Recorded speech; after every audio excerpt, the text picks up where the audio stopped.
Tetap bangkit berdiri, mari kita menyimak bacaan bagian dari firman Tuhan yang akan menjadi landasan khotbah hari ini, yaitu dari Yohanes pasal 13 ayatnya yang pertama sampai ke 17. Sementara itu sebelum hari raya Paskah mulai, Yesus telah tahu bahwa saatnya sudah tiba untuk beralih dari dunia ini kepada Bapa. Sama seperti Ia senantiasa mengasihi murid-muridnya, demikianlah sekarang Ia mengasihi mereka sampai pada kesudahannya. Mereka sedang makan bersama dan iblis telah membisikkan rencana dalam hati Yudas Iskariot anak Simon untuk mengkhianati Dia. Yesus tahu bahwa Bapanya telah menyerahkan segala sesuatu kepadanya dan bahwa Ia datang dari Allah dan kembali pada Allah. Lalu bangunlah Yesus dan menanggalkan jubahnya. Ia mengambil sehelai kain lenan dan mengikatkannya pada pinggangnya. Kemudian Ia menuangkan air ke dalam sebuah basi dan mulai membasuh kaki murid-muridnya, lalu menyekanya dengan kain yang terikat pada pinggangnya itu. Maka sampailah Ia kepada Simon Petrus. Kata Petrus kepadanya, "Tuhan, Engkau hendak membasuh kakiku?" Jawab Yesus kepadanya, "Apa yang kuperbuat engkau tidak tahu sekarang, tetapi engkau akan mengertinya kelak." Kata Petrus kepadanya, "Engkau tidak akan membasuh kakiku sampai selama-lamanya." Jawab Yesus, "Jikalau aku tidak membasuh engkau, engkau tidak mendapat bagian dalam aku." Kata Simon Petrus kepadanya, "Tuhan, jangan hanya kakiku saja, tetapi juga tangan dan kepalaku." Kata Yesus kepadanya, "Barang siapa telah mandi, ia tidak usah membasuh diri lagi selain membasuh kakinya, karena ia sudah bersih seluruhnya. Juga kamu sudah bersih, hanya tidak semua. Sebab ia tahu siapa yang akan menyerahkan dia, karena itu ia berkata, tidak semua kamu bersih." Sudah Ia membasuh kaki mereka yang mengenakan pakaiannya dan kembali ke tempatnya. Lalu Ia berkata pada mereka, "Mengertikah kamu apa yang telah kuperbuat padamu? Kamu menyebut aku guru dan Tuhan. Dan katamu itu tepat, sebab memang akulah guru dan Tuhan. Jadi jika aku membasuh kakimu, aku yang adalah Tuhan dan gurumu, maka kamu pun wajib saling membasuh kakimu. Sebab aku telah memberikan suatu teladan pada kamu, supaya kamu juga berbuat sama seperti yang telah kuperbuat kepadamu. Aku berkata kepadamu, sesungguhnya seorang hamba tidaklah lebih tinggi daripada tuannya, ataupun seorang utusan daripada dia yang telah mengutus dia yang mengutusnya. Jikalau kamu tahu semua ini, maka berbahagialah kamu jika kamu melakukannya." Silakan duduk jemaat sekalian. Yang berbahagia adalah kita yang mendengarkan firman kehidupan ini, serta mencamkannya, mengaplikasikannya dalam hidupnya. Dan kiranya Allah Roh Kudus sendiri berkenan mengukirkan firman yang hidup dalam hati saudara dan saya pagi hari ini. Saudara, itu judul khotbah saya, Injil hadir dengan baskom dan kain lap. Bicara soal kebersihan, bersih-bersih, cleanliness, budaya kita terobsesi dengan kebersihan, betul nggak? Kita mencari environment, ya, lingkungan bersih, ya, energi bersih. Itu sebabnya mobil listrik mulai meningkat. Kita juga suka rumah yang bersih. Mungkin beberapa saudara masih ingat berapa waktu yang lalu sejumlah banyak orang terobsesi dengan yang namanya Marie Kondo, ya. Kita suka dengan kebersihan, tetapi kebersihan yang dibicarakan hari ini adalah kebersihan yang lain seperti tadi di Children's Talk. Kebersihan yang tidak semudah itu dibersihkan dengan sekedar mengatur rumah, membeli sabun yang tepat, atau bahkan memakai teknologi yang ramah lingkungan. Nah, saudara, memasuki pasal 13 di Yohanes, kita sudah masuk ke satu babak baru dalam pelayanan Yesus. Selama sekitar 12 pasal pertama itu adalah pelayanan publiknya Yesus, boleh dibilang. Pelayanan dia di depan orang, di mana dia melayani murid-muridnya depan banyak orang, berkonfrontasi dengan lawan-lawannya. Dan mulai pasal 13 sampai 17 atau 16-17 kita melihat Yesus berbicara khusus hanya kepada murid-muridnya. Jadi dari publik ini masuk ke private. Dan seperti sudah kita lihat beberapa minggu lalu, sejak mulai Yesus masuk di hari Minggu Palem, minggu terakhir sebelum Yesus disalib, ini baik Yohanes, Lukas, Matius dan Markus, mereka sepertinya slow down di minggu terakhir Yesus. Dan yang kita lihat di sini, peristiwa di mana Yesus mencuci kaki murid-muridnya adalah malam terakhir sebelum Yesus disalibkan. Waktu Yesus mencuci kaki murid-muridnya ini dapat dikatakan sekitar hanya 16-18 jam sebelum Yesus ditangkap. Kemudian diadili. lalu jatuhi hukuman mati. Jadi di sini menghadapi peristiwa itu, Yesus mencoba untuk menjelaskan apa arti kematiannya pada murid-muridnya. Nah seperti kita lihat di ayat 1, time markernya adalah sebelum hari raya Paskah mulai. Ini adalah hari raya yang dirayakan sampai hari ini oleh orang-orang Yahudi. Ya, seperti saudara tahu, hari raya ini memperingati hari di mana bangsa Israel keluar dari tanah Mesir. Ya, di mana anak domba disembelih dan hanya pintu yang palangnya itu dilaburi dengan darah domba lah yang anak sulungnya itu tidak dibunuh oleh malaikat Tuhan. Allah menolong mereka dari penghakiman melalui pengorbanan seorang anak domba yang menggantikan anak-anak sulung mereka. Karena bicara tentang kebersihan, di dalam tradisi Yahudi, mengikuti apa yang dikatakan di Keluaran, rupanya setiap menjelang hari Paskah, kebiasaan orang Yahudi juga tuh bersih-bersih. Jadi mereka memang disuruh untuk membersihkan satu rumah dari ragi, ya, tapi mereka pakai itu untuk bersih-bersih. Mereka hari itu mandi secara khusus, makanya Yesus tadi bilang kamu semua ada mandi karena kebanyakan murid-muridnya yang semuanya orang Yahudi, mereka mungkin siangnya atau bahkan hari sebelumnya udah mandi khusus untuk merayakan Paskah bersama-sama. Jadi kalau ada satu hari di mana boleh disebut sebagai spring cleaningnya orang Yahudi, itu adalah hari Paskah. Ya, jadi semua temanya yang mereka omongin di antara keluarga mereka itu soal bersih-bersih. Lu udah bersih-bersih belum? Boleh pinjam sabun atau enggak? Lu udah mandi atau belum? Dan seterusnya. Jadi tema kebersihan itu sangat kental di hari-hari seperti ini. Dan kita lihat saudara di sini juga di situ digambarkan bagaimana Yesus mengasihi murid-muridnya. Ya, ia mengasihi mereka sampai pada kesudahannya. Yang boleh terjemahkan sampai ke titik kematian. Tapi yang menarik saudara, kalau saudara perhatikan, di sini sebelum Yesus melakukan tindakan mencuci kaki murid-muridnya, Yohanes berusaha setidaknya memberikan kita semacam orientasi kembali tentang Yesus. Perhatikan, sebelum hari Paskah mulai, Yesus telah tahu. Setidaknya ada 3 atau 4 kali kata Yesus tahu, Yesus tahu, Yesus tahu. Ya. Apa yang Yesus tahu? Ya, saatnya sudah tiba. The hour has come. Kalau saudara mengikuti Injil Yohanes selama berbulan-bulan, berulang kali bukan Yesus mengatakan, saatku belum tiba, saatku belum tiba, nanti saatku akan tiba. Dan sekarang saatnya sudah tiba. Kurang dari 20 jam, kurang dari 24 jam. That moment, hari, jam, waktu yang dinanti-nantikan, yang Allah sudah rencanakan sejak kekekalan lampau, sekarang sudah tiba.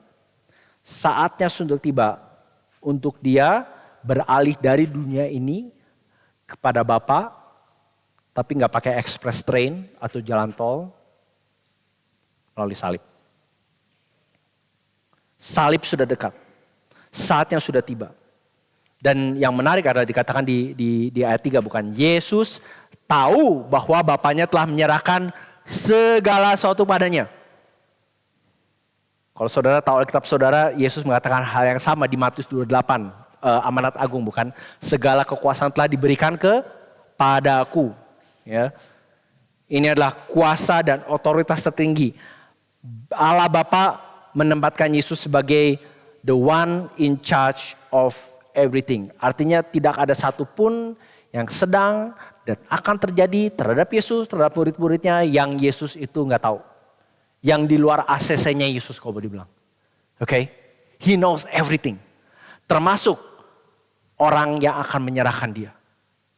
Termasuk murid-muridnya yang akan meninggalkan dia. Dia tahu bahwa dia datang dari Allah dan akan kembali pada Allah. Di dalam posisi kekuasaan seperti itu. Amin, kalau saudara misalnya tadi bangun pagi gitu ya. Terus tahu-tahu saudara tahu everything yang akan terjadi hari ini. Itu bakal ngubah cara saudara berpakaian gak? Belanja, menghabiskan waktu. Apa yang Yesus lakukan? Kalau saudara perhatikan, yang dia lakukan di tengah makan malam itu, dia berdiri, menelanjangi dirinya boleh dikatakan, mengambil kain lap, lalu mulai mencuci kaki murid-muridnya. 12 pasang kaki. Mengapa ini mengejutkan? Karena tugas Menyuci kaki itu bukan aja tugas pembantu. Itu buat orang Yahudi, bahkan sesama orang Yahudi pun gak pantas nyuci kaki. Ya. Artinya adalah kerjaan yang paling rendah. Kalau saudara lihat orang nyapu di jalan gitu ya, kalau orang itu tukang sapu, saudara akan pikir ya itu emang tugasnya dia. Tapi kalau yang nyapunya itu CEO dari perusahaan gedung di mana dia nyapu, itu baru something, betul Pak? Bukan soal sapunya, tapi soal siapa yang melakukannya. Yesus yang tahu yang diberikan segala kuasa oleh Allah Bapa, dia menelanjangi dirinya, lalu mulai melakukan tindakan yang paling rendah untuk budaya zaman itu. Saya kemarin nonton satu komedi favorit saya, Seinfeld. Dan di tengah satu peristiwa ada satu karakter bilang, I'm not cleaning that up. Gitu ya. Gue gak bakal mau bersihin itu. Nah itu mungkin yang terjadi di benak murid-muridnya. Di tengah keheningan, kekagetan itu mungkin yang ada hanya suara Yesus menuangkan air, melap kaki murid-muridnya. Mungkin gak ada yang berani bicara, mungkin mereka cuma bisik-bisik, what's going on? Ya. Hanya Petrus seperti biasa yang kita tahu berani ngomong ya. Nanti kita akan lihat. Okay. Tapi pertanyaan adalah bagaimana dia yang digambarkan berkuasa, memiliki, mengontrol, mengendalikan segala sesuatu, mau merendahkan dirinya mencuci kaki-kaki yang kotor. Dan seperti kita tahu, Yesus juga nanti mengatakan murid-muridnya gak mengerti apa yang lakukan. Dan ini tema misunderstanding kental sekali di Yohanes. Murid-murid, musuh-musuhnya berulang kali tidak mengerti apa yang Yesus lakukan. Saudara sekali lagi, Petrus mungkin yang ada di benak Petrus itu sama seperti di benak kita semua. Dia tahu siapa Yesus, dia adalah Tuhan dan guru mereka. Ya. Bahkan kalau saudara ingat di pasal 6, di akhir pasal 6. Waktu begitu banyak murid-murid Yesus meninggalkan Yesus. Memberikan surat pengunduran diri mereka. Berhenti follow Yesus di Instagram. Bahkan blok Yesus dari list mereka, dari phone mereka gitu ya. Hanya Petrus dan teman-teman yang bilang, kami telah percaya dan tahu bahwa engkaulah yang kudus dari Allah. Lord, to whom shall we go? Tuhan, kemana kami mau pergi? Jadi ini adalah orang-orang yang sangat dekat, yang sangat tahu Yesus.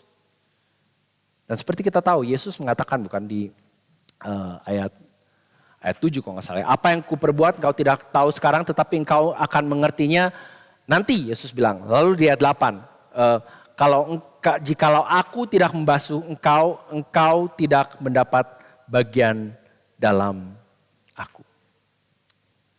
Nah, saudara, apa sih yang dimaksud dengan tindakan Yesus mencuci, membasuh? Saudara, ini salah satu alasan kenapa tadi lagi di berita anugerah saya sengaja baca dari Filipi 2 yang kebanyakan saudara tahu bukan? Di mana di situ digambarkan bagaimana Kristus Yesus yang walaupun dalam rupa Allah tidak menganggap kesetaraan dengan Allah itu sebagai milik yang harus dipertahankan, melainkan telah mengosongkan dirinya sendiri, mengambil rupa seorang hamba dan menjadi sama seperti manusia. Kalau saudara perhatikan apa yang Paulus katakan, ini hampir kata per kata persis dengan apa yang Yesus lakukan, betul nggak?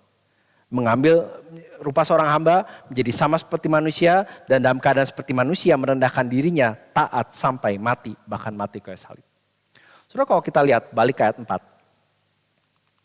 Ya, perhatikan. Waktu Yesus melakukan tugas pembersihannya. Kalau saudara perhatikan di Injil Yohanes, biasanya waktu Yesus bertindak, beraksi itu jarang sekali digambarkan secara detail apa yang dia lakukan, bit per bit boleh dibilang. Tapi di sini, ini satu dari sedikit di mana Yesus digambarkan secara spesifik seperti saudara membaca novel. Ya, persis seperti kamera kita di zoom in dan semuanya itu menjadi slow motion. Dan saudara mungkin tahu Yohanes itu sangat suka angka. Angka 3, angka 4, dan angka yang terkenal angka 7. Ya, yang selalu menggambarkan kelengkapan. Perhatikan, ada 7 tindakan Yesus di situ. Bangunlah Yesus, menanggalkan jubahnya, yang menelanjangi dirinya, mengambil sehelai kain lenan, mengikatkannya pada pinggangnya, menuangkan air ke sebuah basi, membasuh kaki murid-muridnya, lalu menyekanya dengan kain. Ini pada dasarnya sekali lagi menggambarkan keutuhan, kelengkapan tindakan Yesus. Yang walaupun di situ digambarkan dengan secara simbol dia mencuci kaki. Tetapi ini menunjukkan, merefleksikan apa yang Yesus akan lakukan dalam hitungan kurang 24 jam di atas kayu salib. Bagi murid-muridnya, bagi saudara, bagi saya. Pekerjaan pembasuhan yang sempurna. Yang tadi kita dengar di Children's Talk. Satu-satunya yang bisa membasuh bersih hati kita adalah salib Yesus. Kematiannya. Itu sebabnya sekarang kita bisa mengerti apa yang Yesus katakan. Kalau aku tidak mencuci engkau, kalau aku tidak mati bagimu, Petrus kalau boleh bilang. Kamu tidak punya bagian, kamu tidak punya masa depan sama sekali. Satu-satunya cara kita bisa dibersihkan hati kita dan pikiran kita dan punya relasi dengan Tuhan adalah kalau Yesus membersihkan kita. Bukan soal apa yang kita lakukan. Perhatikan, murid-muridnya satu pun tidak berbuat apa-apa. Yesus semuanya itu kata kerjanya siapa? Aktornya itu Yesus, bukan Yesus gitu ya. Dan Petrus sepertinya sedikit mengerti tentang apa yang Yesus lakukan. Dan seperti biasa Petrus yang paling berani ngomong kan. Waktu dia katakan, jikalau aku tidak membasuh engkau, ayat 8, engkau tidak mendapat bagian dalam aku. Kata Simon Petrus padanya, Tuhan jangan hanya kakiku, tetapi juga tangan dan kepalaku. Saudara, ini sekali lagi cara Alkitab untuk bicara soal seluruh tubuh. Sama seperti kita kadang bilang, dia belum kelihatan batang hidungnya gitu. Itu bukan kita nganggapin batang hidung bertebangannya ketemu kita di tram stop gitu ya. Tapi itu menunjukkan seluruh manusia gitu ya. Jadi Petrus bilang, jangan kaki doang Tuhan, dari atas sampai bawah. Ya, oke. Nah, saudara, tapi bagaimana Yesus berespon terhadap Petrus? Petrus bilang, aku mau lebih daripada dicuci seperti ini. Dan Yesus mengatakan, ayat 10, barang siapa telah mandi. Ingat, hari Paskah semua orang udah mandi. Ya, ini bukan saudara cuman cuci muka datang ke dinner. Enggak, ini adalah hari di mana orang Yahudi mungkin paling bersihnya. Kalau mereka mandi setahun 2 kali, salah satunya pasti hari ini. Oke, jadi mereka semua bisa bilang sudah mandi. Sudah bersih. Mungkin paling wangi-wanginya saat itu kalau boleh dibilang. Ya, makanya Yesus mengatakan, barang siapa telah mandi, ia tidak usah membasuh diri lagi selain membasuh kakinya. Karena sudah bersih seluruhnya. Juga kamu sudah bersih. Artinya kamu sudah bagian dari keluargaku, bagian dari keluarga Tuhan. Karena firman, nanti kalau nggak salah di pasal 17. Karena firman yang aku katakan padamu, karena kamu mendengarkan, karena kamu mencamkannya. Tetapi tidak semua. Nah, nanti soal Yudas kita akan sampai ke sana ya. Tapi sekarang poin-poin besarnya dulu. Artinya, walaupun orang itu sudah menjadi bagian dari keluarga Tuhan, seperti tadi kita dengar Children's Talk, kita tetap berbuat salah, berbuat dosa, menyangkal satu sama lain, berkebalikan dengan lagu yang tadi kita nyanyikannya, kita tidak menyenangkan hati Tuhan. Ya, tapi bukan berarti kita perlu mulai dari nol, kita bisa datang pada Tuhan, mengakui dosa kita, ya. Dan kenapa kita bisa yakin diampuni? Karena apa yang Yesus katakan. Ya, kamu sudah bersih, hanya kamu perlu dibasuh kakimu. You already have that relationship. Kamu sudah dibenarkan melalui kematian dan kebangkitanku. Dan sekarang kamu ada di dalam relasi di mana kamu sehari demi sehari. Kalau kamu buat salah, kalau kamu jatuh, kamu bisa datang padaku untuk dapat pengampunan yang full. Yang free. Yang tidak mungkit-mungkit. Sudah saya tahu ada banyak berita buruk tentang negara Rusia, khususnya beberapa tahun terakhir ini. Tapi ini satu cerita yang saya lumayan suka. Ya. Jadi konon, kalau di Rusia itu kan zaman dulu siapa? Raja disebut Tsar ya. Jadi Tsar Nicholas pertama di Rusia itu dulu punya seorang anak muda yang dia suka karena anak muda ini anak dari teman dekatnya. Suka ini artinya dia mencoba merawat, dia memperhatikan anak muda ini. Begitu si anak muda ini mulai dewasa, Tsar Nicholas memberikan dia posisi yang sangat enak di militer. Ditempatkan di salah satu markas di Rusia dan anak muda ini diberi tanggung jawab bagian keuangan. Untuk memperhatikan keuangan berbagai divisi militer saat itu. Pada awalnya si anak muda ini melakukan tugasnya dengan sangat baik. Tapi setelah berjalannya waktu, dia mulai judi. Dan gak lama kemudian anak muda ini mulai kehilangan seluruh uangnya. Setelah kehilangan seluruh uangnya, dia mulai pinjam dari keuangan militer. Dia judikan juga itu. Beberapa rubis sampai jadi besar sekali. Suatu hari si anak muda ini dengar bahwa departemennya akan diaudit besoknya. Oke. Jadi dia datang ke brankas, dia buka, dia lihat catatan, dia baca, dan dia melihat berapa duit yang dia punya, berapa hutang dia kumpulkan, dan dia duduk dengan sangat kaget karena hutangnya itu besar dan luar biasa. Besok diaudit. Dia sangat terpukau, lemas. Akhirnya di depan catatan keuangan itu dia menulis, hutang besar, siapa bisa bayar? A great debt, who can pay? Anak muda itu tentu saja takut menghadapi malu dan hukuman yang akan dihadapi besok. Maka akhirnya dia mengambil pistolnya dan dia berjanji pada dirinya, jam 12 malam teng, aku akan menembak diriku sendiri. Ya, nggak tahan. Tapi karena udara yang nyaman dan enak saat itu, si anak muda itu akhirnya ketiduran di atas mejanya. Nah, Tsar Nicholas rupanya punya kebiasaan. Setiap beberapa waktu itu dia memakai pakaian tentara seragam biasa dan pergi mengunjungi divisi-divisi militer yang dikepalai. Dan kebetulan satu itu dia pergi ke satu markas dan lihat ini kok ada satu ruangan masih nyala. Maka dia masuk ke dalam. Dia masuk dan kaget menemukan anak muda yang selama ini dia didik, dia biayain itu tertidur di depan catatan keuangannya. Dan ada tulisan, hutang besar, siapa bisa bayar? A great debt, who can pay? Melihat itu dan melihat hutang yang besar yang dia tahu ini udah pasti salah si anak muda ini. Tadinya reaksi Tsar Nicholas ini, anak ini harus langsung dibangunkan, ditangkap dan langsung dijatuhi hukuman. Tapi entah bagaimana ada rasa iba yang muncul. Maka Tsar Nicholas menulis satu kata di catatan itu, lalu pelan-pelan pergi keluar. Gak lama kemudian si anak muda bangun, sudah lewat jam 12. Dia sudah bersiap, dia sadar, wah ini udah waktunya saya memenuhi janji menghabiskan nyawa. Tapi dilihat ada tulisannya, hutang besar kan? Siapa bisa bayar? Tanda tanya. Lalu ada satu kata. Nicholas. Hutang besar. Siapa bisa bayar? Dan ada kata tulisan Nicholas. Maka anak muda ini pergi ke arsip.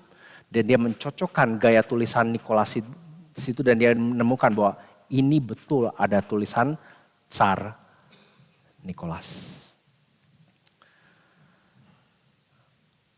Dia kemudian bilang, Tsar Nicholas ada di sini dan tahu semua kejahatan saya. Tetapi dia memilih untuk menanggung hutang saya sehingga saya tidak harus mati. Dia mempercayai kata-kata Tsar Nicholas.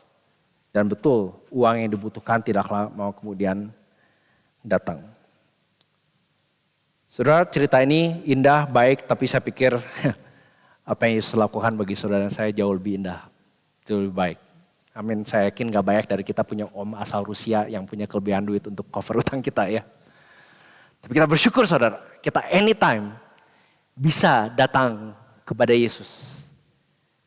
Dan datang kepada dia mengatakan bahwa Tuhan, hutangku besar, siapa bisa bayar? Dan Yesus 2000 tahun lalu sudah menuliskan namanya di atas buku hutang setiap kita. Bukan cuma 1-2 orang. Setiap saudara dan saya. Maka saudara, di bagian awal ini saya mau ngajak kita untuk kembali amazed akan kasih Yesus pada kita. Hutang yang tidak mungkin kita bisa bayar, Yesus bayar melalui dia menelanjangi dirinya sendiri, menjadikan dirinya bukan saja hamba, tetapi hamba yang rela mati, bahkan mati membasuh dosa-dosa kita.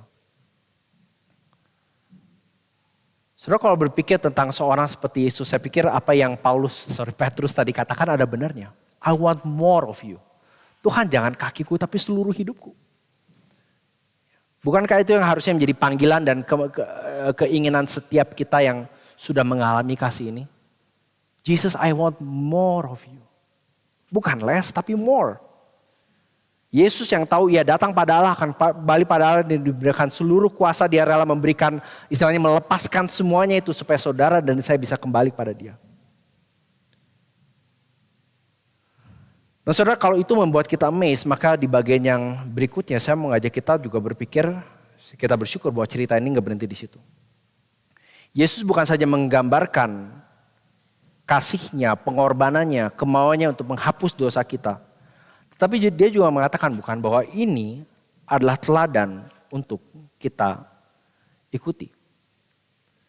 Ayat 12, mengertikah kamu apa yang kuperbuat padamu? Kamu menyebut aku guru dan Tuhan dan katamu itu tepat sebab memang akulah guru dan Tuhan.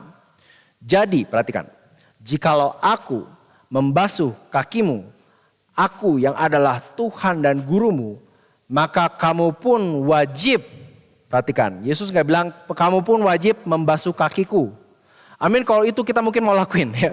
Dia pantas gitu ya. Bahkan Yesus gak bilang kamu wajib membasuh kaki tetanggamu. Orang-orang Farisi, Kaisar, prajurit Romawi yang kamu benci. Kamu wajib apa? Bukan saja membasuh, tapi saling membasuh. Kalau saling artinya apa? Dua arah ya.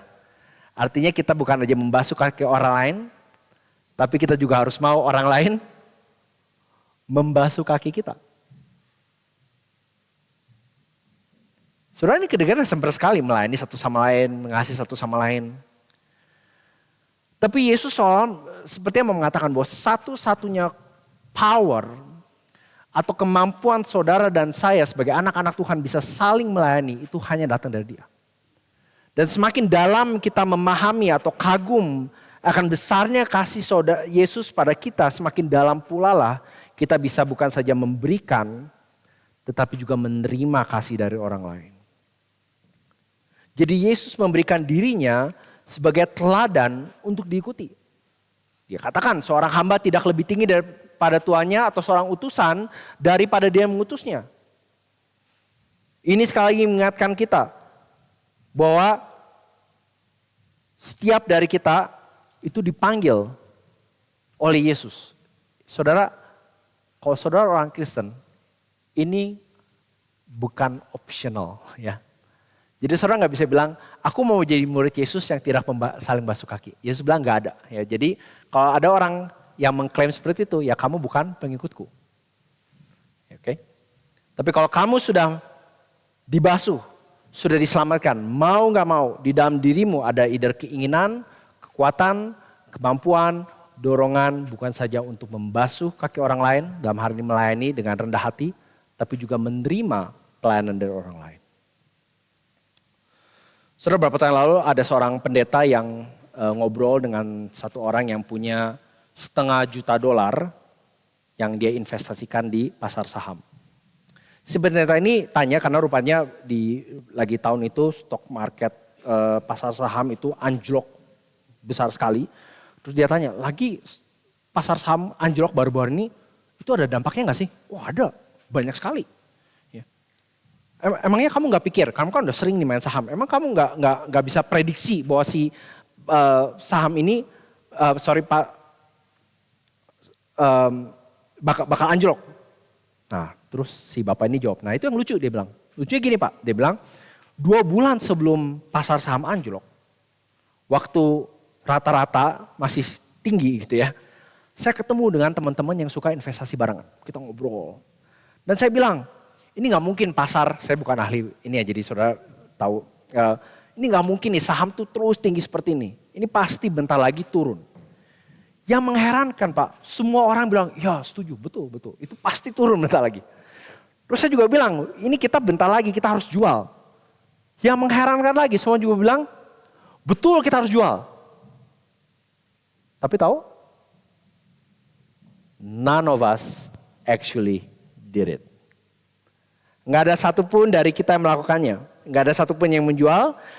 Jadi waktu pasar saham itu anjlok, kita semua kehilangan uang. Saudara, di akhir perikop ini Yesus mengatakan, jikalau kamu tahu semuanya ini, berbahagialah kamu. Titik. Enggak ya? Jikalau kamu tahu semuanya ini, maka berbahagialah kamu, apa? Atau diberkatilah kamu kalau if you do them. Diberkatilah kamu kalau kamu melakukannya. Nah, saudara mungkin pernah dengar istilah hurt people. Ada yang pernah dengar? Ya. Yang datang ke kebaktian tadi udah pasti udah pernah dengar. Ya. Hurt people. Yang artinya adalah orang yang pernah disakiti, khususnya disakiti dengan sangat traumatis dan dalam, itu biasanya punya kecenderungan untuk menyakiti orang lain. Ya, saya udah cek sama ChatGPT itu secara grammar betul, saudara. Hurt people. Ya. Tapi dalam konteks hari ini saya mau menawarkan satu kalimat yang sedikit berbeda sebagai penutup. Clean people.